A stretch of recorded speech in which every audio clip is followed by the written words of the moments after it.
ಪ್ರೀತಿಯ ವೀಕ್ಷಕರಿಗೆ, ನಮ್ಮ ಆಯುಷ್ ವಾಹಿನಿಯ ಎಲ್ಲ ವೀಕ್ಷಕರಿಗೂ ನಮಸ್ಕಾರ ಮತ್ತು ನಿಮ್ಮ ಅಚ್ಚುಮೆಚ್ಚಿನ ಬ್ರಹ್ಮಲಿಖಿತ ಕಾರ್ಯಕ್ರಮಕ್ಕೆ ಆತ್ಮೀಯ ಸ್ವಾಗತ. ವೀಕ್ಷಕರೇ, ಇವತ್ತಿನ ಸಂಚಿಕೆ ನಿಜವಾಗಿಯೂ ನಮ್ಮೆಲ್ಲರಿಗೂ ಒಂದು ಒಳ್ಳೆ ಯೋಗವನ್ನೇ ತಂದಿದೆ ಅನ್ಸುತ್ತೆ.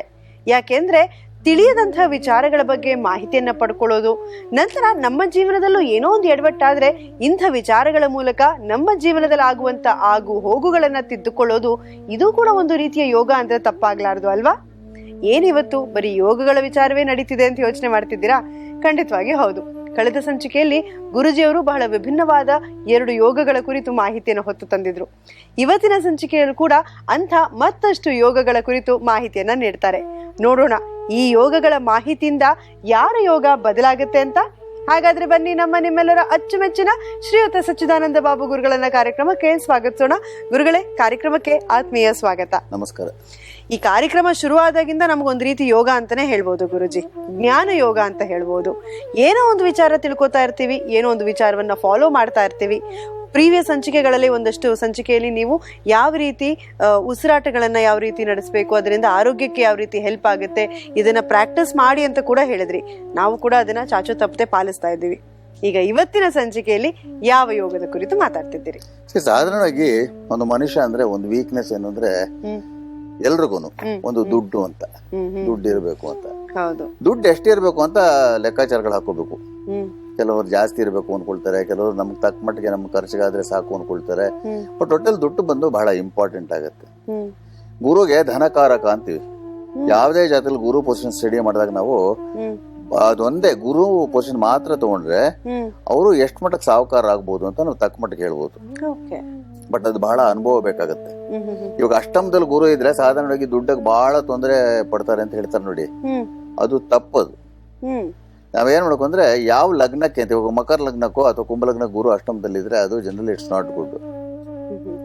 ಆದ್ರೆ ಮೇಷ ಲಗ್ನಕ್ಕೋ ಅಥವಾ ವೃಶ್ಚಿಕ ಲಗ್ನಕ್ಕೋ ಗುರು ಅಷ್ಟಮದಲ್ಲಿ ಇದ್ರೆ ಅದೊಂದು ರಾಜಯೋಗ ಆಗುತ್ತೆ. ಅದು ಅನುಭವದ ಮೇಲೆ ಅಂತ. ಇವತ್ತೊಂದು ಯೋಗದ ಬಗ್ಗೆ ಹೇಳ್ತೀನಿ. ಅದು ಸಕಟ ಯೋಗ ಅಂತ. ಸಂಸ್ಕೃತದಲ್ಲಿ ಸಕಟ ಅಂದ್ರೆ ಚಕ್ರ. ನೀವೊಂದ್ ಚಕ್ರನ ಗೋಡೆಗೆ ಫಿಕ್ಸ್ ಮಾಡ್ಬಿಟ್ಟು ಎಷ್ಟೇ ಸ್ಪೀಡ್ ಆಗಿ ಸುತ್ತಿದ್ರು ಅದು ಮುಂದಕ್ಕೆ ಹೋಗಲ್ಲ, ಅಲ್ಲೇ ತಿರುಗ್ತಾ ಇರುತ್ತೆ. ಸೊ ನಮ್ಮಲ್ಲಿ ಏನ್ ಹೇಳ್ತಾರೆ ಅಂದ್ರೆ, ಸಕಟ ಯೋಗ ಜಾತಸ್ಯ ಯೋಗ ಭಂಗಂ ಪದೇ ಪದೇ ಅಂತ ಹೇಳ್ತಾರೆ. ಆ ಸಕಟ ಯೋಗ ಇದ್ರೆ ಪದೇ ಪದೇ ಯೋಗ ಭಂಗ ಆಗ್ತಾ ಇರುತ್ತೆ ಅವ್ರಿಗೆ ಅಂತಂದ್ರೆ, ದುಡ್ಡಿನ ವಿಷಯದಲ್ಲಿ ಮಾತ್ರ ಅಲ್ಲ, ಎಲ್ಲ ರೀತಿಯಲ್ಲಿ ಆಗ್ತಾ ಇರುತ್ತೆ ಅಂತ. ಬಟ್ ಇಲ್ಲಿ every rule has an exception ಅಂತ ಹೇಳ್ತೀನಿ ನೋಡಿ. ಮೀನ ರಾಶಿ, ಧನುರಾಶಿ, ಮೀನ ಲಗ್ನ ಧನುರ್ ಲಗ್ನಕ್ಕೆ ಇದು ಅನ್ವಯಿಸೋದಿಲ್ಲ ಈ ಸಕಟ ಯೋಗ. ಸಕಟ ಯೋಗ ಅಂತ ಅರ್ಥ ಏನಂದ್ರೆ, ಚಂದ್ರನಿಂದ ಗುರು 6ನೇ ಮನೆ ಅಥವಾ 8ನೇ ಮನೇಲಿ ಇರ್ಬೇಕು. ಇಲ್ಲ ಗುರು ಅಂದ್ರೆ ಚಂದ್ರ 6ನೇ ಮನೆ ಅಥವಾ 8ನೇ ಮನೇಲಿ ಇರ್ಬೇಕು. ಅದು ಸಕಟ ಯೋಗ ಅಂತ. ಸೊ ಸಕಟ ಯೋಗ ಏನಾಗುತ್ತೆ ಅಂದ್ರೆ, ಇದೆರಡು ರಾಶಿಗಳು ಲಗ್ನಗಳು ಬಿಟ್ಬಿಡಿ. ಯಾಕಂದ್ರೆ ಧನುಸ್ಸು ಮತ್ತೆ ಮೀನ ಬಂದು ಗುರುಗೆ ಸಂಬಂಧಪಟ್ಟಿದ್ದು, ಅವ್ರಿಗೆ ಎಕ್ಸೆಪ್ಷನ್ ಅವ್ರಿಗೆ. ಸೊ ಏನಾಗುತ್ತೆ ಅಂದ್ರೆ, ಮಿಕ್ಕಿದ ರಾಶಿಯವರಿಗೆ ಇಷ್ಟವರೆಗೂ ರೀಚ್ ಆಗ್ತಾರೆ, ತಿರುಗಿ ಟಪ್ ಅಂತ ಬಿದ್ದೋಗ್ತಾರೆ. ಈ ಯೋಗ ಇದ್ರೆ, ಇವಾಗ ಏನೋ ಒಂದು ಟಾರ್ಗೆಟ್ ಇಟ್ಕೊಂಡಿರ್ತಾರೆ, ನಾನೊಂದು ಮನೆ ಕಟ್ಸ್ಬೇಕು ಅಂತ ಹೋಗ್ತಾರೆ. 3 ಮಾಡಿ ಕಟ್ಸ್ಬೇಕು ಅಂತ ಹೋದಾಗ 2 ಮಾಡಿ ಆದಾಗ 2 ಮಾಡಿಲಿ ನಿಂತು ಹೋಗ್ಬಿಡುತ್ತೆ ಮನೆಯದು. ಅವ್ರು ಏನೇ ಮಾಡಿದ್ರು ಮುಂದಕ್ಕೆ ಹೋಗಲ್ಲ. ಅಲ್ಲಿಗೆ ಏನಾಗುತ್ತೆ ಅಂದ್ರೆ, ಆ ಗೃಹ ನಿರ್ಮಾಣ ಸಂಪೂರ್ಣ ಆಗೋದಿಲ್ಲ. ಈ ಯೋಗ ಇದ್ದಾಗ ಸಾಧಾರಣ ಕೇಳ್ತಾರೆ, ಲೈಫ್ ಲಾಂಗ್ ಹಿಂಗೇನ ಅಂತ ಕೇಳ್ತಾರೆ. ಅದು ತಪ್ಪು. ಎಲ್ಲದಕ್ಕೂ ಒಂದು ಅವಧಿ ಅಂತ ಇರುತ್ತೆ. Everything is an expiry period. Everybody is an expiry period ಇರುತ್ತದು. ಸೊ ಇದು 4 ಜೂಪಿಟೇರಿಯನ್ ಸೈಕಲ್ಸ್ ಅಂತ ತಗೊಳ್ತೀವಿ. ಸೊ ಯಾರಾದ್ರೂ ಯೋಗ ಇದ್ರೆ 1 ಜೂಪಿಟೇರಿಯನ್ ಸೈಕಲ್ ಬಂದು 12 ವರ್ಷ. ಮೇಷದಿಂದ ಮೀನಕ್ಕೆ ಸುತ್ತಕ್ಕೆ 12 ವರ್ಷ ತಗೊಳ್ತಾನೆ ಗುರು. ಸೊ 4 ಜೂಪಿಟೇರಿಯನ್ ಸೈಕಲ್ 48 ವರ್ಷ. ಸೊ ಈ ಯೋಗ ಇದ್ರೆ 48 ವಯಸ್ಸವರೆಗೂ ಮಾತ್ರ ಅಪ್ಲಿಕಬಲ್. ಆಮೇಲೆ ಮಿಕ್ಕಿದ ದಶಾಭುಕ್ತಿಗಳೇನಿರುತ್ತೋ ಅದ್ರ ಮೇಲೆ ಅವ್ರಿಗೆ ಒಳ್ಳೇದೋ ಕೆಟ್ಟದ್ದು ಏನಿರುತ್ತೋ ನಾವು ಹೇಳ್ಬೇಕಾಗತ್ತೆ. ಬಟ್ 48th ಇಯರ್ ವರೆಗೆ ಅವ್ರ ಏನೇ ಪ್ರಾಜೆಕ್ಟ್ಸ್ ಕೈಗೆ ಹಾಕೊಂಡ್ರು ಅದು ಸಂಪೂರ್ಣ ಆಗಲ್ಲ. ಮನ್ಸಲ್ಲಿ ಏನಾದ್ರು, ಇವಾಗ ನನ್ನ ಮಗ ಹಿಂಗ್ ಓದ್ಬೇಕು, ನನ್ನ ಮಗಳು ಹಿಂಗ್ ಓದ್ಬೇಕು, ಅಥವಾ ನನ್ನ ಮಗಳಿಂತ ಮನೆ ಸೇರ್ಬೇಕು ಅಂತ ಅನ್ಕೊಂಡ್ರೆ 48th ಇಯರ್ ವರೆಗೂ ಅದು ಲಭ್ಯ ಆಗಲ್ಲ. ಲಾಸ್ಟ್ ಮೊಮೆಂಟ್ ಈಚೆ ಬರುತ್ತೆ. ಇವಾಗ ಮಗಳ ಮದ್ವೆ ಅಂತ ಫಿಕ್ಸ್ ಆಗತ್ತೆ ನೋಡಿ, ಇನ್ನೇನು ಆಲ್ಮೋಸ್ಟ್ ಸೆಟ್ಲ್ ಆಯ್ತು, ಲಾಸ್ಟ್ ಮೊಮೆಂಟ್ ಅಲ್ಲಿ ಕ್ಯಾನ್ಸಲ್ ಆಗ್ಬಿಡುತ್ತೆ. ಛತ್ರದವರೆಗೂ ಹೋಗುತ್ತೆ, ಆಮೇಲೆ ಕ್ಯಾನ್ಸಲ್ ಆಗ್ಬಿಡುತ್ತೆ. ಇದು ಸಕಟ ಯೋಗ ಅಂತ. ಅದಕ್ಕೆ ನಮ್ಮಲ್ಲಿ ಏನ್ ಹೇಳ್ತಾರೆ, ಸಕಟ ಯೋಗ ಜಾತಸ್ಯ ಯೋಗ ಭಂಗಂ ಪದೇ ಪದೇ. ಸೊ ಯೋಗ ಯಾರಿದ್ರೆ ಅವ್ರೇನ್ ಮಾಡ್ಬೇಕು ಅಂದ್ರೆ, ಯಾವಾಗ್ಲೂ ಹೇಳ್ತೀನಿ, ಯಾವ ಗ್ರಹ ನಮ್ಗೆ ಆ ಯೋಗನ ಉತ್ಪತ್ತಿ ಮಾಡ್ತಾ ಇರೋದು, ನೆಗೆಟಿವ್ ಯೋಗನ, ಆ ಗ್ರಹದ್ದು ನಾವು ನವಗ್ರಹ ಮಂತ್ರ ಅಂತ ಬರುತ್ತೆ. ಅದನ್ನ ತಕ್ಕ ಮಟ್ಟಿಗೆ ನೋಡ್ಕೊಂಡು ಜಪ ಮಾಡ್ಕೋಬೇಕಾಗತ್ತೆ ಅಂತ ಮುಂದಕ್ಕೆ ರೆಮಿಡೀಸ್ ಬಗ್ಗೆ ಎಲ್ಲ ತಿಳಿಸ್ತೀನಿ. ಸೊ ಸಾಧಾರಣ ಸಾಕಡೆ ಹೋಗಿದ್ದೀನಿ ನಾನು ಸಜೆಸ್ಟ್ ಮಾಡಿದ್ದೀನಿ ಅಂದ್ರೆ ಗುರುದೊಂದು ಸಿಂಪಲ್ ನವಗ್ರಹ ಮಂತ್ರ ಬರುತ್ತೆ. ದೇವಾನಾಂಚ ಋಷೀಣಾಂಚ ಗುರುಂ ಕಾಂಚನ ಸನ್ನಿಭಂ ಬುದ್ಧಿಭೂತಂ ತ್ರಿಲೋಕೇಶಂ ತಮ್ ನಮ್ಮ ಬೃಹಸ್ಪತಿ ಅಂತ. ಇದನ್ನ 33 ಬಾರಿ ದಿನಾಲು ಬೆಳಗ್ಗೆ 33 ಬಾರಿ ಸಂಜೆ ಮಾಡ್ತಾ ಅವ್ರು ಸ್ವಲ್ಪ ವಯಸ್ಸು ಒಂದು 24-25 ವಯಸ್ಸು ದಾಟಿದ್ರೆ ಅವರು ಇದು ತೋರ ಬೆರಳಿಗೆ ಇದು ಒಂದು ಚಿನ್ನದ ಉಂಗುರದಲ್ಲಿ ಒಂದು ಪುಷ್ಯರಾಗ ಹರಳನ್ನ ಅವ್ರು ಹಾಕೊಂಡ್ರೆ ಸ್ವಲ್ಪ ಮಟ್ಟಿಗೆ ಅದು ನ್ಯೂಟ್ರಲೈಸ್ ಮಾಡುತ್ತೆ. ಇದು ನಾರ್ಮಲ್ ಯೋಗ ಅಂತ ಇದು, ಯಾಕಂದ್ರೆ ಸ್ವಲ್ಪ ಮಟ್ಟಿಗೆ ಹಿಂಗಿರುತ್ತೆ ಆಮೇಲೆ ಸರ್ ಹೋಗತ್ತದು. ಬಟ್ ಇವಾಗ ಬಹಳ ವಿಚಿತ್ರವಾಗಿರೋದು ಯೋಗದ ಬಗ್ಗೆ ಹೇಳ್ತೀನಿ. ಆ ಯೋಗದ ಹೆಸರೇನು ಅಂದ್ರೆ ಸಂಪೂರ್ಣ ದಾರಿದ್ರ್ಯ ಯೋಗ ಅಂತ. ಬರೀ ದಾರಿದ್ರ್ಯ ಯೋಗ ಅಲ್ಲ, ಸಂಪೂರ್ಣ ದಾರಿದ್ರ್ಯ ಯೋಗ. ಅದಕ್ಕೆ ಕೆಲವು ಗೃಹಸ್ಥಿತಿಗಳು ಕೆಲವು ಸ್ಥಾನದಲ್ಲಿದ್ದಾಗ ಈ ಸಂಪೂರ್ಣ ದಾರಿದ್ರ್ಯ ಯೋಗ ಅಂತ ಉತ್ಪತ್ತಿ ಆಗತ್ತೆ. ಈ ಯೋಗ ಇದ್ರೆ ಏನಾಗತ್ತೆ ಅಂದ್ರೆ ಲೈಫ್ ಲಾಂಗು ಬಡತನ, ಸಾಲ ಹಾಗೂ ಜೊತೆಯಲ್ಲಿ ಅನಾರೋಗ್ಯ ಇಷ್ಟೂ ಲಭ್ಯ ಆಗತ್ತೆ ನೋಡಿ. 3 ವೇ ಬೆನಿಫಿಟ್ ಇವರಿಗೆ ಆ ರೀತಿಲಿ ಇರುತ್ತೆ. ಮತ್ತೆ ಯೋಗ ಇರೋರು ಜನ್ಮ ಪೂರ್ತಿ ಎಷ್ಟೇ ಕಷ್ಟಪಟ್ರು ಹಣದ ಕೊರತೆ ಅಂತ ಇದ್ದೇ ಇರುತ್ತೆ. ಫುಲ್ಫಿಲ್ಮೆಂಟ್ ಮಾಡ್ಕೊಳಕ್ ಆಗೋದಿಲ್ಲ, ಮತ್ತೆ ಪಡ್ಕೊಂಡಿರೋದ್ರನ್ನ ಉಳಿಸ್ಕೊಳಕ್ ಆಗಲ್ಲ. ಇವಾಗ ಯೋಗ ಯಾರಿಗಾದ್ರೂ ಇದ್ರೆ ಅವ್ರ ತಂದೆಯಿಂದ ಪಿತ್ರಾರ್ಜಿತ ಆಸ್ತಿ ಬಂದಿದೆ ಅಂತ ಇಟ್ಕೊಳ್ಳಿ, ಅದನ್ನ ಉಳಿಸ್ಕೊಳಕ್ ಆಗಲ್ಲ.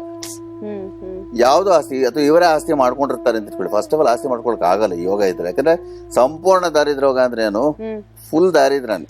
ಕೈ ಬಾಯಿ ಹತ್ತದೇ ಇರೋ ಹಾಗೆ ಯಾವ್ದು ಹತ್ತಲ್ಲ, ಕೈ ಬಾಯಲ್ಲಿ ಯಾವ್ದು ಹತ್ತಲ್ಲ ಆ ರೀತಿಯಲ್ಲಿ. ಮತ್ತೆ ಸಾಧಾರಣವಾಗಿ ಮನೆ ಖರ್ಚು, ಮಕ್ಕಳ ಫೀಸು ಅಥವಾ ಆಸ್ಪತ್ರೆ ಖರ್ಚುಗಳು ಎಲ್ಲದಕ್ಕೂ ಸಾಲ ಇರ್ಬೇಕು ಇವ್ರಿಗೆ. ಸಾಲ ಇಲ್ಲದೆ ಇವರು ಜೀವನ ಮಾಡಕ್ ಆಗಲ್ಲ. ಸಂಪೂರ್ಣ ದಾರಿದ್ರ್ಯ ಇದ್ರೆ ಫಾರ್ ಎವ್ರಿ ಸಿಂಗಲ್ ಥಿಂಗ್, ಮನೆಗೆ ಅಕ್ಕಿ ತರ್ಬೇಕಾದ್ರೂ ಸಾಲ, ಬೇಳೆ ತರ್ಬೇಕಾದ್ರೂ ಸಾಲ ಮಾಡ್ಬೇಕಾಗತ್ತೆ, ಹೋಟೆಲ್ ಊಟ ಮಾಡ್ಬೇಕಾದ್ರೂ ಸಾಲ ಮಾಡ್ಬೇಕಾಗತ್ತೆ, ಕೊನೆಗೆ ಹೆಂಡತಿ ಇದ್ರಲ್ಲಿ ಮಾತಾಡ್ಬೇಕಾದ್ರೂ ಸಾಲ ಮಾಡ್ಬೇಕಾಗತ್ತೆ. ಆತರ ಪರಿಸ್ಥಿತಿ ಬಂದ್ಬಿಡುತ್ತೆ. ಮತ್ತೆ ಇನ್ನೊಂದೇನು ಅಂದ್ರೆ ಒಂದ್ ಸಾಲ ಮಾಡಿ ಇನ್ನೊಂದ್ ಸಾಲ ತೀರ್ಸ್ಕೊಡೋದು. ಆ ಸಾಲ ತೀರ್ಸ್ಕೊಳ್ಳೋದು ನೀನ್ ಸ್ವಲ್ಪ ಬಡ್ಡಿ ಬೆಳೆಸ್ಕೊಂಡು ಆ ರೀತಿಲಿ ಬಹಳ ಸಫರ್ ಮಾಡಿ ಕೊನೆಗೆ ಏನಾಗುತ್ತೆ ಅಂದ್ರೆ ಅವ್ರ ಆರೋಗ್ಯ ಕೆಟ್ಟೋಗ್ಬಿಡುತ್ತೆ. ಸಾಧಾರಣವಾಗಿ ಈ ಸಂಪೂರ್ಣ ದರಿದ್ರವಾಗ ಏನಾಗುತ್ತೆ ಅಂದ್ರೆ ಮೋಸ್ಟ್ ಕೇಸಸ್ ಅಲ್ಲಿ ಲಿವರ್ ಫಂಕ್ಷನಿಂಗ್ ಸರಿಯಾಗಿರಲ್ಲ ಅವರಿಗೆ. ಪಿತ್ತಕೋಶ, ಲಿವರ್ ಅಥವಾ ಪ್ಯಾನ್ಕ್ರಿಯಾಟಿಕ್ ಫಂಕ್ಷನಿಂಗು. ಮತ್ತೆ ಇನ್ನೇನೇನಾಗತ್ತೆ ಅಂತ ಹೇಳಿ ಅದಕ್ಕೆ ಚಿಕ್ಕ ಪರಿಹಾರ ಹೇಳ್ತೀನಿ. ಮತ್ತೆ ಯಾವ ಕಾಂಬಿನೇಷನ್ ಇದ್ರೆ ಸಂಪೂರ್ಣ ದಾರಿದ್ರ್ಯ ಯೋಗ ಆಗುತ್ತೆ ಅಂತ ಅದು ಹೇಳ್ತೀನಿ. ಗುರುಜಿ, ಬಹಳ ಬೇಜಾರಾಗುವಂತ ಒಂದು ಯೋಗದ ಬಗ್ಗೆ ಈಗ ಚರ್ಚೆ ನಡೀತಾ ಇದೆ. ಹಾಗೆ ನೀವು ಹೇಳಿದ್ರಿ ಯಾವ ರಾಶಿ ನಕ್ಷತ್ರ ಇದ್ರೆ ಈ ರೀತಿ ಯೋಗ ಬರುತ್ತೆ ಅನ್ನೋದನ್ನು ಹೇಳ್ತೀನಿ ಅಂತ. ಸೊ ಈ ಯೋಗ ಇರೋರಿಗೆ ಇನ್ನೇನೆಲ್ಲ ಕಷ್ಟಗಳು ಬರುತ್ತೆ ಗುರುಜಿ? ವೀಕ್ಷಕರಲ್ಲಿ ಒಂದು ಮನವಿ ಏನು ಅಂದ್ರೆ, ಅವ್ರಿಗೆ ಯಾರಿಗಾದ್ರೂ ಸ್ವಲ್ಪ ಮಟ್ಟಕ್ಕೆ ಒಂಚೂರು ಜ್ಯೋತಿಷ್ ಅಂತ ಗೊತ್ತಿದ್ರೆ ಅವ್ರವ್ರ ಜಾತಕ ನೋಡ್ಕೊಂಡು ಈ ಗೃಹಸ್ಥಿಗಳಿದ್ರೆ ಗಾಬರಿ ಪಡ್ಬೇಕಾಗಿಲ್ಲ. ಯಾಕೆಂದ್ರೆ ಪಾರ್ವತಿ ಇದೊಂದು ಶಾಪ ಇದೆಯಂತ, ಅವ್ರವ್ರ ಜಾತಕ ಅವ್ರು ನೋಡ್ಕೊಳಕ್ ಆಗಲ್ಲ ಅಂತ. ಹೌದು, ಶಿವನ್ಗೆ ಶಾಪ ಕೊಟ್ಬಿಡ್ತಾಳಂತೆ. ಅದು ಸ್ವಲ್ಪ ಸತ್ಯ ಅಂತ ನನ್ ಅನ್ಸತ್ತೆ. ಇದುವರೆಗೂ ನನ್ ಜಾತಕ ನಾನು ನೋಡ್ಕೊಂಡಿಲ್ಲ, ನೋಡ್ಕೊಳಕ್ ಹೋಗೋದಿಲ್ಲ ನಾನು. ಅದಕ್ಕೆ ಯಾರು ಅವ್ರವ್ರ ಜಾತಕ ನೋಡ್ಕೊಂಡು ಈ ಕಾಂಬಿನೇಷನ್ ಇದೆಯಲ್ಲ ಹಿಂಗ ಆಗೋಯ್ತಲ್ಲ ಅಂತ ಗಾಬರಿ ಪಡ್ಬೇಡಿ ಖಂಡಿತವಾಗಿ. ಇದು only for knowledge. Practical knowledge different, experience difference, ಮತ್ತೆ ಬುಕ್ ನಾಲೆಡ್ಜ್ ಇಸ್ ಡಿಫ್ರೆಂಟ್. ತಕ್ಕ ಮಟ್ಟಿಗೆ ಎಲ್ಲದಕ್ಕೂ ಪರಿಹಾರಗಳು ಅಂತ ಇದ್ದೇ ಇರುತ್ತೆ. ಸ್ವಲ್ಪ ಮಟ್ಟಿಗಾದ್ರೂ ಇರುತ್ತೆ, ಪೂರ್ತಿ ಸರ ಮಾಡಕ್ಕಾಗಲ್ಲ ಇರುತ್ತೆ. ಸಾಧಾರಣವಾಗಿ ಇಂಥವ್ರಿಗೆ ಸಲಹೆ ಏನು ಅಂದ್ರೆ, ಈ ತರ ಯೋಗ ಯಾರಿಗಾದ್ರೂ ಇದ್ರೆ ಆ ಯೋಗ ಕಾಂಬಿನೇಷನ್ ಅಂತ ಆಮೇಲೆ ಹೇಳ್ತೀನಿ. ಇವಾಗ ಚಿಕ್ಕದಾಗ ಒಂದು ಪರಿಹಾರ ಹೇಳ್ತೀನಿ ಅವ್ರಿಗೆ. ಯಾರಿಗೆ ಯೋಗ ಇರುತ್ತೋ ಅವರು ಮಲಗೋ ಕೋಣೆಯಲ್ಲಿ ಯಾವ ರೂಮಲ್ಲಿ ಆದ್ರೂ ಮಲ್ಕೊಳ್ಳಿ, ಈಶಾನ್ಯ ಭಾಗದಲ್ಲಿ ಅಂದ್ರೆ ಆ ರೂಮಲ್ಲಿ ನಾರ್ತ್ ಈಸ್ಟ್ ಪೋರ್ಷನ್ ಇರುತ್ತಲ್ಲ, ಒಂದು ಸಣ್ಣ ಮಡಕೆಯಲ್ಲಿ ಒಂದು 500 ml 1000 ml ಇಟ್ಟಿರುವಂತ ಮಡಕೆಯಲ್ಲಿ ಕುಡಿಯೋ ನೀರಲ್ಲಿ ಒಂದು ಮುತ್ತು ಅಂದ್ರೆ ಪರ್ಲ್, ಒಂದು ಅರ್ಶನದ ಕೊಂಬು ಚಿಕ್ಕದು ಹಾಗೂ ಒಂದು ಪುಷ್ಯರಾಗ ಹರಳನ್ನ ಇಟ್ಕೊಂಡ್ರೆ ನಾರ್ತ್ ಈಸ್ಟ್ ಅಲ್ಲಿ 4 ತಿಂಗಳಿಂದ 16 ತಿಂಗಳೊಳಗೆ ಎಷ್ಟೋ ರಿಲೀಫ್ ಸಿಗತ್ತೆ. ಈ ಯೋಗ ಇರೋರಿಗೆ ಆರ್ಥಿಕ ಪರಿಸ್ಥಿತಿ ಎಫೆಕ್ಟ್ ಆಗತ್ತೆ ನೋಡಿ. ಈ ರೀತಿಯಲ್ಲಿ ಆ ಮಡಿಕೆಯಲ್ಲಿ ನೀರ್ ಇಟ್ಕೊಂಡು ಈ 3 ಪದಾರ್ಥಗಳು ಹಾಕ್ಬಿಟ್ಟು ಅವರು ಬೆಡ್ರೂಮ್ ಅಲ್ಲಿ, ಮತ್ತೆ ಈ ನೀರನ್ನ ಚೇಂಜ್ ಮಾಡ್ತಾ ಇರ್ಬೇಕು. ಅದೇ ನೀರ್ ಇಟ್ಕೊಂಡಿರ್ಬೋದು, ಅದನ್ನ ಚೆಲ್ಬಿಡ್ಬೋದು. ಈ ಮಡಿಕೆ ನೀರನ್ನ ದಿನನಿತ್ಯ ಮನೆಯ ಈಶಾನ್ಯ ಭಾಗದಲ್ಲಿ ಚೆಲ್ಲಬೇಕು. ಅಂದ್ರೆ ಕಾಂಪೌಂಡ್ ಆಚೆ ನಾರ್ತ್ ಈಸ್ಟ್ ಅಲ್ಲಿ ಅಥವಾ ಕಾಂಪೌಂಡ್ ಒಳಗೆ ಗಿಡಕ್ಕೂ ಕೂಡ ಹಾಕ್ಬೋದು, ಮಾಡ್ಬೇಕು. ಇದ್ ಮಾಡ್ತಾ ಇದ್ರೆ 4th ಮಂತ್ 16th ಮಂತ್ ಅಲ್ಲಿ ಇವಾಗ ಈ ಯೋಗ ಇಲ್ಲ ಅಂತ ಇಟ್ಕೊಳ್ಳಿ, ಆದ್ರೂ ಆರ್ಥಿಕ ಪರಿಸ್ಥಿತಿ ಕೆಟ್ಟಿದೆ ಅಂತ ಇಟ್ಕೊಳ್ಳಿ. ಅವರು ಟ್ರೈ ಮಾಡ್ಬೋದು.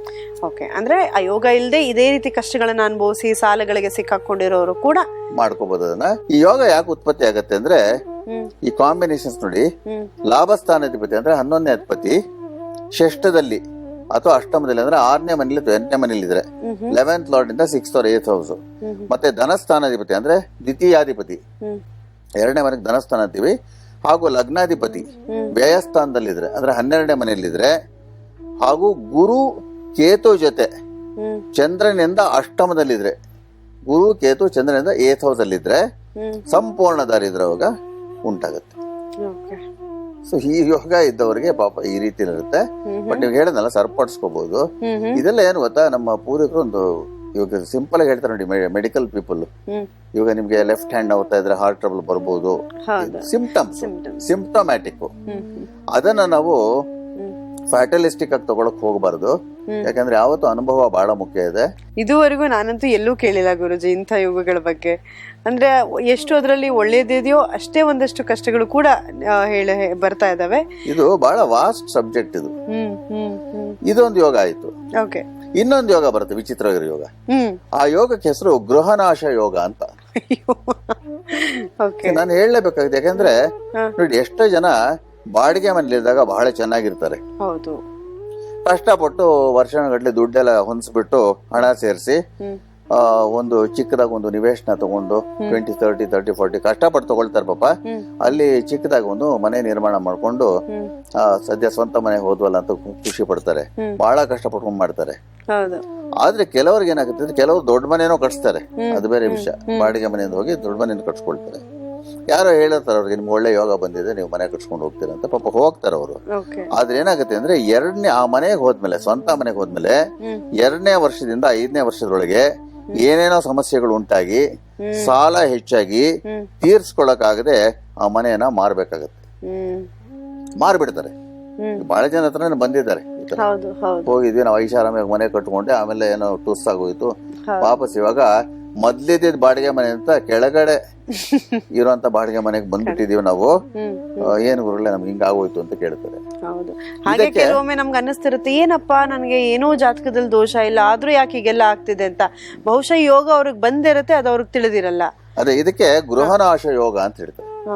ಇದು ನಮ್ಮ ಪೂರ್ವಿಕರು ಕೊಟ್ಟಂತ ಹೆಸರು, ನಾನು ಕೊಟ್ಟರಂತ ಹೆಸರಲ್ಲ. ನಾನು ಆವಾಗಲೇ ಹೇಳಿದಲ್ಲ 300 ಯೋಗಗಳಿರುತ್ತೆ ಅಂತ. ಮತ್ತೆ ಬಾಡಿಗೆ ಮನೆಗೆ ಬರ್ತಾರೆ. ಮತ್ತೆ ಇದು ಒಂಥರ ದುರ್ಗತಿ ಅಂತ ಅನ್ಕೋಬೇಕಾಗತ್ತೆ. ಮಾನಸಿಕವಾಗೆಲ್ಲ ಬಹಳ ಹಿಂಸೆ ಆಗ್ಬಿಡುತ್ತೆ ನೋಡಿ ಆ ರೀತಿಯಲ್ಲಿ. ಸೊ ಈ ಗೃಹನಾಶ ಯೋಗ ಇದ್ರೆ ಈ ರೀತಿಯಲ್ಲಿ ಆಗತ್ತೆ. ಇನ್ನು ಕೆಲವು ಕೇಸಸ್ ಅಲ್ಲಿ ಏನಾಗತ್ತೆ ಅಂದ್ರೆ, ಬಾಡಿಗೆ ಮನೆಯಿಂದ ಸ್ವಗೃಹಕ್ಕೆ ಬಂದ್ಮೇಲೆ ಕಾರಣಾಂತರಗಳಿಂದ ಮನೆ ಬಿಡಕ್ ಆಗಲ್ಲ ಅವರು. ಅಲ್ಲೇ ಸಾಲಗಳು ಬಿಲ್ಡ್ ಆಗತ್ತೆ. ಹೆಸರಿಗೆ ಸ್ವಂತ ಮನೆ, ಇರಕ್ಕಾಗಲ್ಲ, ಬಿಡಕ್ಕಾಗಲ್ಲ. ಅದೇ ಮನೇಲಿ ಇರ್ತಾರೆ. ಬಂದವ್ರು ಅನ್ಕೊಳ್ತಾರೆ ಏನ್ ಫರ್ನಿಚರು, ಏನ್ ಗೋಡೆಗಳು, ಏನಿದು ಅದು ಅಂತ ಅನ್ಕೊಳ್ತಾರೆ. ಮೈ ತುಂಬಾ ಸಾಲಗಳಿರುತ್ತೆ. ಮತ್ತೆ ಇನ್ನೊಂದೇನಾಗತ್ತೆ ಅಂದ್ರೆ, ಯಾವ್ದೋ ಕಾರಣ ಏನೇ ಪ್ರಯತ್ನ ಪಟ್ರು ಆ ಮನೆ ಬಿಡಕ್ಕಾಗಲ್ಲ, ಮನೆ ಮಾರಕ್ಕಾಗಲ್ಲ. ನಮಗೆ ದುಡ್ಡಿನ ಸಮಸ್ಯೆ ತೀರೋಗ್ಬಿಡುತ್ತೆ, ಮಾರ್ಬಿಟ್ರೆ ಸಾಲ ತೀರೋಗ್ಬಿಡುತ್ತೆ ಅಂತ ಅನ್ಕೊಳ್ತಾರೆ ನೋಡಿ, ಬರಗಲ್ಲ. ಮತ್ತೆ ಇನ್ನೊಂದು, ಅಂತ ಮನೆಗಳಲ್ಲಿ ಕೆಲವ್ರಿಗೆ ಏನಾಗುತ್ತೆ ಅಂದ್ರೆ, ರಾತ್ರಿ ಖಂಡಿತವಾಗಿ ನಿದ್ದೆ ಬರಲ್ಲ. ನಿದ್ದೆ ಎಲ್ಲ ಕೆಡ್ಸ್ಕೊಂಡ್ಬಿಟ್ಟು ಆರೋಗ್ಯ ಕೆಡ್ಸ್ಕೊಳ್ತಾರೆ. ಮತ್ತೆ ಈ ಗೃಹನಾಶ ಇದ್ರೆ ಏನಾಗುತ್ತೆ ಅಂದ್ರೆ, ಆ ಮನೆಯಲ್ಲಿ ಪ್ಯಾರಾನಾರ್ಮಲ್ ಫೋರ್ಸಸ್ ಇರುತ್ತೆ ಅಂತ ಹೇಳ್ತಾರೆ. ಇವಾಗ ಪ್ಯಾರಾನಾರ್ಮಲ್ ನಾವು ನಂಬೋದು ಬಿಡೋದು ಬೇರೆ ವಿಷಯ. ಬಟ್ ನನ್ನ ನಂಬೋದಲ್ಲಿ there is something beyond the human body ಅಂತ ಹೇಳ್ತೀವಿ. ಸೊ ಈ ಗೃಹನಾಶ ಇದ್ರೆ ಏನಾಗುತ್ತೆ ಅಂದ್ರೆ, ಆ ಮನೆಯಲ್ಲಿ ವಿಚಿತ್ರವಾಗಿರೋ ಶಬ್ದಗಳು ಕೇಳಿಸುತ್ತೆ, ಅಥವಾ ಯಾರೋ ಬಂದು ಓಡಾಡ್ದಂಗಾಗತ್ತೆ. ಅವರೆಲ್ಲ ಓದಿರೋರೆ ಅಲ್ಲಿರೋರು. ಸೊ ಅದಕ್ಕೆ ಏನ್ ಕಾಂಬಿನೇಷನ್ ಇದ್ರೆ ಈ ರೀತಿಯಲ್ಲಿ ಆಗತ್ತೆ. ಮತ್ತೆ ಏನಾದ್ರೂ ಸ್ವಲ್ಪ ಮಟ್ಟಿಗೆ ಸರಿಪಡಿಸ್ಕೋಬಹುದು ಅಂತ ಅದ್ರ ಬಗ್ಗೆ ತಿಳಿಸ್ತೀನಿ ನಾನು. ಗುರುಗಳೇ ಹೇಳಿ, ಈ ಗೃಹನಾಶ ಯೋಗದ ಬಗ್ಗೆ ಇನ್ನೇನೆಲ್ಲ ಕಷ್ಟಗಳನ್ನ ಅನುಭವಿಸ್ಬೇಕಾಗತ್ತೆ, ಹೇಗೆ ಪರಿಹಾರ ಹೊಂದೋದು? ನೋಡಿ, ಈ ಗೃಹನಾಶ ಯೋಗ ಇದ್ರೆ ಸಾಧಾರಣವಾಗಿ ನಾನು ನೋಡಿದಂಗೆ ಬಹಳ ಕೇಸಸ್ ಅಲ್ಲಿ ಇಂಥ ಮನೆಗೆ ಬಂದ 3ನೇ ವರ್ಷ, 5ನೇ ವರ್ಷ ಅಥವಾ 7ನೇ ವರ್ಷದಲ್ಲಿ ಆ ಮನೆ ಮುಖ್ಯಸ್ಥರಿರ್ತಾರೆ ನೋಡಿ, ಅವ್ರಿಗೆ ಈ ತರ ಆಗಿ ಏನಾಗುತ್ತೆ, ಬಹಳ ಅನಾರೋಗ್ಯ ಆಗ್ಬಿಡುತ್ತೆ. ದೊಡ್ಡ ಪ್ರಮಾಣ ಅಂದ್ರೆ ಹಾಸಿಗೆ ಹಿಡಿಯುವಂತ ಸ್ಥಿತಿ ಬಂದ್ಬಿಡುತ್ತೆ. ವಯಸ್ಸು ಚಿಕ್ಕದಾದ್ರೂ 40-50 ವರ್ಷ ಆಗಿದ್ರು ಬಹಳ ಅನಾರೋಗ್ಯ ಬರುತ್ತೆ. ಮತ್ತೆ ಇನ್ನೊಂದು, ಗಂಡಾಂತರನು ಬರ್ಬೋದು. ಗಂಡಾಂತರ ಅಂದ್ರೆ ನಾನು ಸ್ಪೆಸಿಫಿಕ್ ಆಗಿ ಸೂಪರ್ಲೇಟಿವ್ ಟರ್ಮ್ಸ್ ಯೂಸ್ ಮಾಡಕ್ಕಾಗಲ್ಲ. ಆ ಮನೆಗೆ ಒಂದು 3ನೇ ವರ್ಷ, 5ನೇ ವರ್ಷ, 7ನೇ ವರ್ಷಕ್ಕೆ ಹೆಚ್ಚು ಕಮ್ಮಿನೋ ಆಗ್ಬಹುದು ಆ ಮನೆ ಮುಖ್ಯಸ್ಥರಿಗೆ. ಹಾಗೂ ಜೀವನ ಪರ್ಯಂತ ಬೆಳಕು ಇಲ್ಲದ ಜೀವನ. ಅವರು ಬದುಕಿರೋಷ್ಟು ದಿವಸನು ಅವ್ರ ಮನೆ ಮಂದಿನೂ ಅಷ್ಟೇ, ಅವ್ರು ಅಷ್ಟೇ ಸಾಧಾರಣವಾಗಿ ಮಕ್ಕಳು ದೂರ ಆಗ್ಬಿಡ್ತಾರೆ. ಸೊ ಅವರು ದಂಪತಿಗಳು ಯಾರಿರ್ತಾರೆ ಅವರಿಬ್ರು ಅಥವಾ ಅವ್ರ ಪೇರೆಂಟ್ಸ್ ಇದ್ರೆ ಅದೇ ಮನೆಯಲ್ಲಿ ಸಾಲ ಮಾಡಿ ಮಾಡಿ ಮಾಡಿ ಆಸ್ಪತ್ರೆ ಖರ್ಚು ಮಾಡಿ ಮಾಡಿ ಕೊನೆಗೆ ಪೂರ್ತಿ ಸಂಪೂರ್ಣ ಕುಸಿತ ಬಂದ್ಬಿಡುತ್ತೆ. ಆ ಮನೆಯ ಮಕ್ಕಳಿಗೆ ಶುಭ ಕಾರ್ಯಗಳು ಅಂತ ನಡೆಯೋದಿಲ್ಲ. ಅವ್ರ ಜೊತೆಲಿ ಇರ್ಲಿ ಇಲ್ದೇ ಇರ್ಲಿ, ಇವಾಗ ಮದ್ವೆಗೆ ಅಂತ ಆಗ್ಲಿ ಅದು ಎಲ್ಲಾದ್ರೂ ಹೋಗಿ ಓದಿಸ್ಬೇಕು ಅಂತಿದ್ರೆ ಯಾವ್ದು ನಡೆಯಲ್ಲ, ದುಡ್ಡು ಬಂದ್ರೂ ನಡೆಯಲ್ಲ, ಆ ರೀತಿ ಬ್ಲಾಕ್ ಆಗ್ತಾ ಇರುತ್ತೆ. ಅದು ಗೃಹನಾಶ ಅಂದ್ರೆ ಬರೀ ಗೃಹನಾಶ ಆಗೋದಲ್ಲ, ಎಲ್ಲಾನು ನಾಶ ಆಗ್ಬಿಡುತ್ತೆ. ಇದು ಯಾರಿಗ್ ಬರುತ್ತೆ ಅಂದ್ರೆ ಚತುರ್ಥಾಧಿಪತಿ ಅಂದ್ರೆ 4ನೇ ಮನೆಗೆ ನಾವು ಗೃಹಸ್ಥಾನ ಅಂತೀವಿ, ಶುಕ್ರನಿಗೆ ಗೃಹಕಾರಕ ಅಂತೀವಿ. ಚತುರ್ಥಾಧಿಪತಿ ವ್ಯಯಸ್ಥಾನದಲ್ಲಿದ್ರೆ ಅಂದ್ರೆ 4ನೇ 12ನೇ ಮನೆಯಲ್ಲಿ ಇದ್ರೆ, ಮತ್ತೆ 12ನೇ ವ್ಯಯಾಧಿಪತಿ 4ನೇ ಮನೆ ಇದ್ರೆ ಇದು ಪರಿವರ್ತನ ಯೋಗ ಅಂತ ಹೇಳ್ತೀವಿ, ಎಕ್ಸ್ಚೇಂಜ್ ಆಫ್ ಹೌಸಸ್ ಅಂತ. ಆ ರೀತಿಯಲ್ಲಿ ಇದ್ದಾಗ ಇದು ಮತ್ತೆ ಗೃಹಕಾರಕ ಶುಕ್ರ ನೀಚ ರಾಶಿಯಲ್ಲಿ ಅಂದ್ರೆ ಕನ್ಯಾ ರಾಶಿಯಲ್ಲಿ ಅಥವಾ ನೀಚ ಗ್ರಹಗಳ ಜೊತೆಯಲ್ಲಿದ್ರೆ, ಸಪೋಸ್ ಮಕರದಲ್ಲಿ ನೀಚ ಗುರು ಜೊತೆಯಲ್ಲಿದ್ರೆ ಅಥವಾ ವೃಶ್ಚಿಕದಲ್ಲಿ ನೀಚ ಚಂದ್ರನ್ ಜೊತೆಯಲ್ಲಿದ್ರೆ ಅಥವಾ ಮೀನದಲ್ಲಿ ನೀಚ ಬುಧನ್ ಜೊತೆಯಲ್ಲಿದ್ರೆ ಈ ಗೃಹ ನಾಶ ಯೋಗ ಅಂತ ಉಂಟಾಗತ್ತೆ. ಸೊ ಅವ್ರಿಗೆ ಇಷ್ಟೆಲ್ಲ ಇದು ತೊಡಕುಗಳು ಬರುತ್ತೆ. ಅವಾಗ ಏನ್ ಮಾಡ್ತಾರೆ ಅಂದ್ರೆ ಕೆಲವರು ಈ ರೀತಿ ಆದಾಗ ಅವ್ರು ಬಂದಿರೋದು ಉಂಟು. ನಂತರ ಅವ್ರಿಗೆ ಚಿಕ್ಕದಾಗ ಒಂದು ಪರಿಹಾರ ಹೇಳ್ತೀನಿ ನಾನು, ಸ್ವಲ್ಪ ಯಾವಾಗ್ಲೂ ಹೋಮಗಳಿಂದ ಸ್ವಲ್ಪ ದೂರ, ಇಟ್ಸ್ ನಾಟ್ ನೆಸೆಸರಿ ಅಂತ. ಇದಕ್ಕೆ ಏನ್ ಪರಿಹಾರ ಅಂದ್ರೆ ದಿನನಿತ್ಯ ಬೆಳಗ್ಗೆ ಉತ್ತರಾಭಿಮುಖ ಆ ದಂಪತಿಗಳು ಇಬ್ಬರಾದ್ರೂ ಸರಿ ಅಥವಾ ಒಬ್ಬರಾದ್ರೂ ಸರಿ ಮಹಾಲಕ್ಷ್ಮಿ ಅಷ್ಟಕ ಅದನ್ನ ಪಾರಾಯಣ ಮಾಡಬೇಕಾಗತ್ತೆ. ನಮಸ್ತೆಸ್ತು ಮಹಾಮಾಯಿ ಅಂತ ಇದೆಯಲ್ಲ ಉತ್ತರಾಭಿಮುಖ, ಅದನ್ನ ಸಂಜೆ ಹೊತ್ತು ಮಾಡಿದ್ರೆ ಬಹಳ ಒಳ್ಳೇದು. ಇಬ್ರು ಸೇರಿ ಕೂತ್ಕೊಂಡು ಮಾಡಿದ್ರೆ ಬಹಳ ಒಳ್ಳೇದು. ಇಲ್ಲ ಅವ್ರಿಗೆ ಅನಾರೋಗ್ಯ ಇದ್ರೆ ಒಬ್ರು ಮಾಡ್ಕೋಬಹುದು. ಅದು ಮಾಡಿದ ತಕ್ಷಣ ಏನ್ ಮಾಡ್ಕೊಂಡ್ರೆ ವಿತೌಟ್ ಸ್ಟಾಪಿಂಗು ಋಣಮೋಚಕ ಮಂಗಳ ಸ್ತೋತ್ರ ಅಂತ ಬರುತ್ತೆ. ಮಂಗಳೋ ಭೂಮಿಪುತ್ರಶ್ಚ ಋಣಹರ್ತಾದನ ಪ್ರದಹ ಸಿರಾಸನೋ ಮಹಾಕಾಯ ಸರ್ವಕರ್ಮ ಈ ರೀತಿಯಲ್ಲಿ ಬರುತ್ತೆ. ಅದು ಆ ಪುಸ್ತಕಗಳು ಸಿಗತ್ತೆ. ಋಣಮೋಚಕ ಮಂಗಳ ಸ್ತೋತ್ರ ಅಂತೀವಿ, ಅಂದ್ರೆ ಋಣದಿಂದ ಹೊರಗೆ ಬರುವಂತದ್ದು ಅಂತ. ಮತ್ತೆ ಮಂಗಳನಿಗೆ ನಾವು ಭೂಮಿಕಾರಕ ಅಂತೀವಿ, ಶುಕ್ರನ ಗೃಹಕಾರಕ ಅಂದ್ರೆ ಮಂಗಳನಿಗೆ, ಕುಜನಿಗೆ ಭೂಮಿಕಾರಕ ಅಂತ. ಇದೆಲ್ಲ ಮಾಡ್ತಾ ಇದ್ರೆ ಕರೆಕ್ಟ್ ಆಗಿ ಮಾಡ್ತಾ ಬಂದ್ರೆ, ಮತ್ತೆ ಆ ಮನೇಲಿ ಮಾಂಸಾಹಾರ ಮಾಡಿಲ್ಲ ಅಂದ್ರೆ ಕನಿಷ್ಠ 1 ವರ್ಷ ಆದ್ರೂ ಮಾಡಿದ್ರೆ ಬಹಳ ಅನುಕೂಲ ಆಗತ್ತೆ ಅವ್ರಿಗೆ. ಅಂದ್ರೆ ಏನಾದ್ರು ತೇಲೋದಕ್ಕೆ ಒಂದು ದಾರಿ ಸಿಗತ್ತೆ, ಸ್ವಲ್ಪ ಸುಧಾರಿಸ್ಕೊಂಡು. ಇಲ್ಲ ಅಂದ್ರೆ ಆ ಮನೆ ಮಾರ್ಬೇಕು ಅಂತ ಏನಾದ್ರು ಪ್ರಯತ್ನ ಪಡ್ತಾ ಇದ್ರೆ ಒಂದು ಆಫರ್ ಬರ್ಬೋದು, ಅವ್ರ ಎಕ್ಸ್ಪೆಕ್ಟೇಷನ್ಸ್ ಇಲ್ದೇ ಇರ್ಬೋದು, ಬಟ್ ತಕ್ಕ ಮಟ್ಟಿಗೆ ಆಫರ್ ಬರ್ಬೋದು. ಅಲ್ಲಿಂದ ಮುಕ್ತಿ ಬರುತ್ತೆ. ಅಂದ್ರೆ ನರಕದಿಂದ ಹೊರಗೆ ಬಂದಂಗ ಲೆಕ್ಕ ಅಂತ. ಇಲ್ಲಿ ಒಬ್ಬರು ಪ್ರಶ್ನೆ ಕೇಳ್ತಾರೆ ನನ್ನ, ನಾವು ಹೋಗ್ಬಿಟ್ಟು ಅಂತ ಮನೆ ತಗೊಂಡ್ರೆ ನಮಗೂ ಹೊಡೆದು ಬಿಡುತ್ತೆ ಅದು ಅಂತ. ಅದ ಹಂಗ ಹೊಡಿಯಲ್ಲ, ಅದು ಇವ್ರ ಜಾತಕದಲ್ಲಿ ಇರ್ಬೇಕು ಅದು. ಖಂಡಿತ ಹೌದು ಹೌದು. ಬಟ್ ಜನರಲ್ ಆಗಿ ಒಂದು ಎಲ್ರಿಗೂ ಸಜೆಸ್ಟ್ ಮಾಡ್ತೀನಿ ನಾನು, ನೀವು ಕಟ್ಟಿರೋಂತ ಮನೆ ಅಂತ ಪರ್ಚೇಸ್ ಮಾಡೋದಿದ್ರೆ ಆ ಮನೆ ಏನಾದ್ರು ಸಾಲದಲ್ಲಿ ಸಿಕ್ಕಾಕೊಂಡಿದ್ರೆ, ಇಲ್ಲ ಆ ಮನೆ ಯಜಮಾನನ ಅಥವಾ ಯಜಮಾನಿದ ಅನಾರೋಗ್ಯ ಬಹಳ ಜೋರಾಗಿದ್ರೆ, ಆ ಕಾರಣಕ್ಕೆ ಏನಾದ್ರು ಮಾಡ್ತಾ ಇದ್ರೆ ಅಂತ ಮನೆಗಳು ಆದಷ್ಟು ಮಟ್ಟಿಗೆ ಅವಾಯ್ಡ್ ಮಾಡಿ ಅಂತ ಅವ್ರು ಹೇಳ್ತೀನಿ. ಅದು ಸ್ವಲ್ಪ ಕ್ಯಾರಿ ಓವರ್ ಎಫೆಕ್ಟ್ ಅಂತ ಇರುತ್ತೆ. ಅದರದ್ದು ಈ ಕಾಫಿ ಡಿಕಾಕ್ಷನ್ ತರ ಕೆಳಗೆ ಅದು ಬಂದ್ಬಿಡುತ್ತದು. ಅದಕ್ಕೆ ಹೇಳೋದು ಯಾವಾಗ್ಲೂ ನಾವು ಏನಾದ್ರು ಮನೆ ಅಂತ ಪರ್ಚೇಸ್ ಮಾಡ್ಬೇಕಾದ್ರೆ ಬಹಳ ನೋಡಿ ಮಾಡಿ ಮಾಡ್ಕೋಬೇಕಾಗತ್ತೆ. ಸಿಂಪಲ್ ಆಗಿ ಒಂದ್ ಸೈಟ್ ತಗೋಬೇಕು ಅಂದ್ರೂ ನಾವು ನೋಡಿ ಮಾಡಿ ಮಾಡ್ಕೋಬೇಕಾಗತ್ತೆ. ಸುಮ್ನೆ ಇದು ಬಹಳ ಒಳ್ಳೆ ಏರಿಯಾಲ್ ಇದೆ, ನಮಗ್ ಬಹಳ ಚೀಪ್ ಆಗಿ ಸಿಗ್ತಾ ಇದೆ, ಇದು ಕರೆಕ್ಟ್ ಆಗಿ ನಮ್ಗೆ ಲೋನು ಸಿಕ್ಬಿಟ್ಟಿದೆ ಅಂತ ಅನ್ಬಿಟ್ಟು ತಗೊಂಡೋದ್ರೆ ಎಷ್ಟೋ ಸತಿ ಬಹಳ ಕೆಟ್ಟದಾಗ್ಬಿಡುತ್ತೆ. ಈ ಸೈಟ್ ನಿವೇಶನ ಬಂದ್ಬಿಟ್ಟು ನಾವು ತಗೊಂಡಾಗ ಖರೀದಿ ಮಾಡಿದಾಗ ಅದ್ರಲ್ಲಿ ಏನಾದ್ರು ಕೆಲವು ವಿಚಿತ್ರ ದೋಷಗಳಿದ್ರೆ, ಆ ವಿಚಿತ್ರ ದೋಷಗಳನ್ನು ಮುಂದಿನ ಸಂಚಿಕೆಗಳು ಹೇಳ್ತೀನಿ. ಆ ವಿಚಿತ್ರ ದೋಷಗಳು ಹೆಂಗ್ ಕಂಡಿಡೋದು ಅದು ಹೇಳ್ತೀನಿ. ಆ ದೋಷಗಳಿದ್ರೆ ಏನಾಗತ್ತೆ ಅಂದ್ರೆ ಆ ಮನೆಯಲ್ಲಿ ಸಾವುಗಳು ಬಂದ್ಬಿಡುತ್ತೆ. ಒಟ್ಟಿಗೆ ಆ ಮನೆಯಲ್ಲಿ 2-3 ಜನ ಒಟ್ಟೊಟ್ಟಿಗೆ ಆಕ್ಸಿಡೆಂಟ್ ಅಲ್ಲಿ ಹೋಗ್ಬಿಡೋದು, ಇದೆಲ್ಲ ಆಗ್ಬಿಡುತ್ತೆ. ಅದಕ್ಕೆ ಹೇಳೋದು ಅಸ್ಟ್ರಾಲಜಿ ಬಂದು ಬಹಳ ಸೀರಿಯಸ್ ಸಬ್ಜೆಕ್ಟ್. ಸುಮ್ನೆ ಅಂತರ ನಾವು ಜೋಕ್ ಮಾಡ್ಕೊಂಡು ಮಾಡಕ್ ಹೋಗ್ಬಾರ್ದು. ಗೊತ್ತಿಲ್ಲದೆ ಏನೇನೋ ಹೇಳಿ ಮನಸ್ಸಿಗೆ ಆತಂಕ ಉಂಟು ಮಾಡೋದು ಎಷ್ಟು ವಿಚಾರ ಇರುತ್ತೆ ತಿಳ್ಕೊಳ್ಳೋದಕ್ಕೆ ಅಂತ. ಅದಕ್ಕೆ ಯಾವಾಗ್ಲೂ ಹೇಳದ್ ನಾನು, ಇದೆಲ್ಲ ಇವಾಗ ಎಲ್ರು ಜ್ಯೋತಿಷಿಗಳ ಹತ್ರ ಹೋಗಕ್ ಆಗಲ್ಲ ಅಂತ ಇಟ್ಕೊಳ್ಳಿ. ಇವಾಗ ಯಾರಾದ್ರೂ ಈ ತರ ಡೌಟ್ ಬಂದಾಗ, ಈ ತರ ಸೈಟ್ ತಗೋಬಹುದು ಅಂತಿದ್ದಾಗ ಅವ್ರಿಗೆ ಮಾರ್ಗೋಪಾಯ ಏನಂದ್ರೆ, ನಾನು ಹಿಂದಿನ ಸಂಚಿಕೆಗಳಲ್ಲಿ ಬ್ರೀದಿಂಗ್ ಟೆಕ್ನಿಕ್ ಹೇಳ್ಕೊಡಿದೆ ನೋಡಿ. ಸೆಕೆಂಡ್ ಇದು ಪೈಪ್ ಬ್ರೀದಿಂಗ್ ಅಂತ. ಅದನ್ನ ಅವ್ರೊಂದು 6 ತಿಂಗಳು 8 ತಿಂಗಳು ಮಾಡಿದ್ರೆ ಅಲ್ಲಿ ಅವ್ರಿಗೆ ಇಂಟ್ಯೂಷನ್ ಬರುತ್ತೆ ಸೈಟ್ ಹೋದಾಗ. Correct. Something within them will tell them whether he should go ahead or not ಅಂತ. ಈಗ ಒಂದೊಂದ್ಸತಿ ನಮ್ಗೆ ಅನ್ಸುತ್ತೆ ಯಾಕೋ ಬೇಡ ಅನ್ನಿಸ್ತಾ ಇದೆ ಇದು ಅಂತ, ನಮಗೆ ಒಂದು ಇಂಟ್ಯೂಷನ್ ಬರುತ್ತೆ. ಮತ್ತೆ ಇನ್ನೊಂದ್ ಏನಾಗುತ್ತೆ ಅಂದ್ರೆ ಸೈಟ್ ಕಾಲಿಟ್ಟಾಗ ಒಂದ್ ಸಿಂಪಲ್ ಟಿಪ್ ಒಂದು ಕೊಟ್ಟಿರ್ತೀನಿ. ಯಾರಾದ್ರೂ ಸೈಟ್ ಗಳು ನೋಡಿದಾಗ ಒಂದ್ ಸಿಂಪಲ್ ಟಿಪ್ ಕೊಟ್ಟಿರ್ತೀನಿ. ಗಂಡಸರು ಆ ಮನೆ ಯಜಮಾನ್ರು ಆ ನಿವೇಶನ ಒಳಗಡೆ ಕಾಲಿಡ್ತಾರೆ ನೋಡಿ, ಓಡಾಡ್ತಾ ಇರ್ತಾರಲ್ಲ, ಆ ಓಡಾಡಿದಾಗ ಫಸ್ಟ್ ಎಂಟರ್ ಆದ ತಕ್ಷಣ ವಿತಿನ್ ಅಬೌಟ್ 10 minutes ಅಲ್ಲಿ ಅವರು ಬಲಗಾಲ ಕೆಳಗಡೆ ಸೋಲ್ ಆಫ್ ದ ಫೀಟ್ ಇರ್ತಲ್ಲ, ಅಲ್ಲಿ ಮುಳ್ಳು ಚುಚ್ಕೊಂಡ್ರೆ ಆ ಸೈಟ್ ಅವ್ರಿಗೆ ಒಳ್ಳೇದಲ್ಲ. ಅಯ್ಯೋ, ಹೌದಾ? ಇಲ್ಲ ಹೆಂಗಸರು ಅವ್ರ ಎಡಗಾಲಗಲ್ಲ ಮುಳ್ಳು ಚುಚ್ಕೊಂಡ್ರೆ ರಕ್ತ ಬರಬೇಕು. ಮತ್ತೆ ಸುಮಾರು ಚೂಪ್ ಆಗಿರ್ಬೇಕು. ಎಡುವಂತದ್ದಾದ್ರೂ ಓಕೆನಾ ಗುರುಜಿ? ಎಡುವುದಿಲ್ಲ, ಮುಳ್ಳು ಚುಚ್ಕೊಳ್ಳೋದು. ಅದು ಚುಚ್ಕೊಂಡಾಗ ಹೆಂಗಸ್ರಿಗೆ ಬಂದಾಗ ಅಲ್ಲಿ ಮರ್ತು ಬಿಟ್ರೆ ವಾಸ ಸೈಟ್ ಯಾವ್ದೋ ಕಾರಣಾಂತರದಿಂದ ಅವ್ರಿಗದು ಮ್ಯಾಚ್ ಆಗೋದಿಲ್ಲ ಅಂತ, ಸ್ಟಾಪ್ ಮಾಡ್ತಾ ಇದೆ ನಮ್ಮನ್ನ ಅದು ಅಂತ. ಬಟ್ ಬೇರೆಯವ್ರಿಗೆ ಅದಾಗ ಬರಬಹುದು, ನಮಗೆ ಗೊತ್ತಿಲ್ಲ, ಅದು ಅವ್ರವ್ರ ಹಣೆ ಬರ ಅಂತ. ಅದಕ್ಕೆ ವೀಕ್ಷಕರು ಯಾವಾಗ್ಲೂ ಏನ್ ಹೇಳ್ತೀವಿ ಅಂದ್ರೆ ಸ್ವಲ್ಪ ಮಟ್ಟಿಗೆ ಆಹಾರದಲ್ಲಿ ನಿಯಂತ್ರಣ ಮಾಡ್ಕೊಂಡು ಇದೊಂದು ಬ್ರೀದಿಂಗ್ ಟೆಕ್ನಿಕ್ ದಯವಿಟ್ಟು ಕಲ್ತ್ಕೊಳ್ಳಿ. ಎಷ್ಟೋ ಅನ್ಆನ್ಸರ್ಡ್ ಕ್ವಶನ್ಸ್ಗೆ ನಿಮ್ಗೆ ಆನ್ಸರ್ಗಳು ಸಿಗತ್ತೆ.